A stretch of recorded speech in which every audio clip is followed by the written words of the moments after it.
Pulivarthi Nani, Chandragiri MLA. Andhra Pradesh రాష్ట్ర రాజకీయాల్లో ఈ పేరు ఇప్పుడు మారుమోగుతుంది. రోజుకొక కాంట్రవర్సీ చంద్రగిరి నియోజకవర్గం చుట్టూ తిరుగుతుంది. ఎందుకంటారు?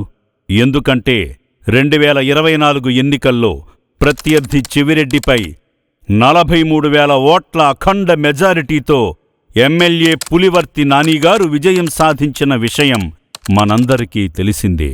అయితే ఎన్నికల తరువాత పులివర్తి నానిగారిపై చెవిరెడ్డి కుటుంబం చేసిన హత్యాయత్నం కూడా మనందరికీ తెలిసిందే. చంద్రగిరిలో చెవిరెడ్డి చేసిన అక్రమాలను ప్రజలు ఓట్ల రూపంలో వ్యతిరేకించారు. అది కూడా నో డౌట్. అధికారంలోకి వచ్చిన కూటమి అభ్యర్థి పులివర్తి నానిగారు జెట్ స్పీడులో చంద్రగిరి నియోజకవర్గాన్ని అభివృద్ధి వైపు పరుగులు పెట్టిస్తున్నారు. 6 మండలాల్లోని అస్తవ్యస్తంగా ఉన్న ప్రధాన రహదారులన్నీ పులివర్తి నానిగారు అద్భుతంగా పునఃనిర్మించారు. మరియు ప్రతి గ్రామంలో సీసీ రోడ్లు వేశారు. అంతేకాదు, నియోజకవర్గంలోని సుమారు 1100కు పైగా పాడి రైతులకు గోకులం షెడ్లు కట్టించారు. విద్యుత్ అవసరాలు తీరుస్తూ నూతనంగా 3 సబ్స్టేషన్లు నిర్మించారు. నియోజకవర్గంలోని ఆలయాల నిర్మాణం కోసం దేవాదాయ శాఖ నుండి సుమారు 24 కోట్ల రూపాయలు మంజూరు చేయించారు.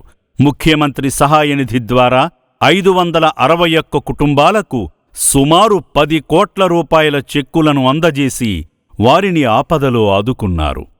రాష్ట్రంలో ఎక్కడా లేని విధంగా 2 సంవత్సరాలలో 3 సార్లు జాబ్ మేళా నిర్వహించి 800 మందికి పైగా యువతకు ఉద్యోగ అవకాశాలు కల్పించారు.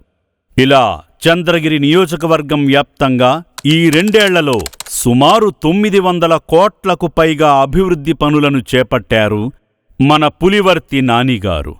వారంలో 5 నుండి 6 రోజులు నియోజకవర్గ ప్రజల కోసం అందుబాటులో ఉంటున్నారు. ప్రజా దర్బార్లు నిర్వహిస్తున్నారు. ప్రజల సమస్యలు తెలుసుకుంటున్నారు. ఆ సమస్యల పరిష్కార దిశగా ముందుకు వెళుతున్నారు. పులివర్తి నానిగారి పార్టీ కార్యాలయంలో ఉన్నంత ప్రజలు మరెక్కడా ఉండరేమో.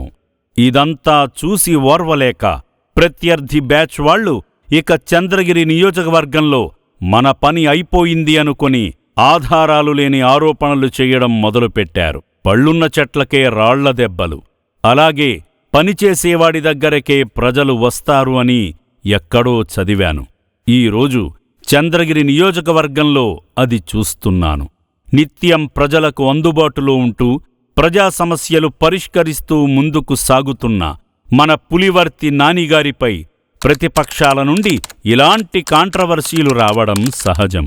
ఎందుకంటే ఇలా ప్రజలకు అందుబాటులో ఉంటూ ప్రజల అవసరాలు తీరుస్తూ మౌలిక సదుపాయాలు కల్పిస్తూ చంద్రగిరిని అన్ని విధాలుగా అభివృద్ధి పథంలో ముందుకు తీసుకువెళుతుంటే మళ్లీ చంద్రగిరి ఎమ్మెల్యేగా పులివర్తి నానిగారినే కదా ప్రజలు ఎన్నుకుంటారు.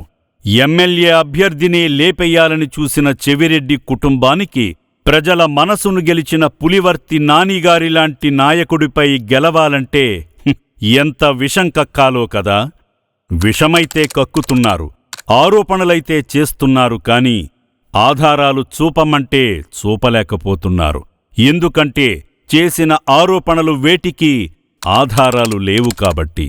కులాల మధ్య, మతాల మధ్య, అన్నదమ్ముల మధ్య పచ్చగా ఉన్న గ్రామాలలో ఆఖరికి కుటుంబంలాంటి కూటమి ప్రభుత్వంలో కూడా చెవిరెడ్డి వాళ్ల తొత్తులతో గొడవలు పెట్టిస్తున్నాడు.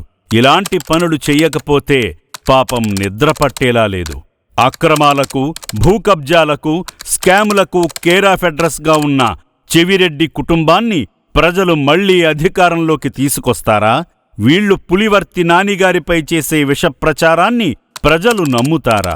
ముమ్మాటికి లేదంటున్నారు చంద్రగిరి నియోజకవర్గ ప్రజలు. ఓ చెవిరెడ్డి, నువ్వు ఎలాగూ 10 సంవత్సరాలు ఎమ్మెల్యేగా ఉన్నా మన నియోజకవర్గంలో ఎలాంటి అభివృద్ధి చేయలేదు. కనీసం చేసేవాణ్ణన్నా చేయనివ్వు. పులివర్తి నానిగారిపై నువ్వు ఎన్ని నిరాధార ఆరోపణలు చేసినా, కుట్రలు పన్నినా మా నియోజకవర్గాన్ని అభివృద్ధి వైపు తీసుకెళ్తున్నాడు. దయచేసి మా ప్రాంత అభివృద్ధిని అడ్డుకోవద్దు. నాయనా, నీకు శతకోటి దండాలు మహాప్రభూ.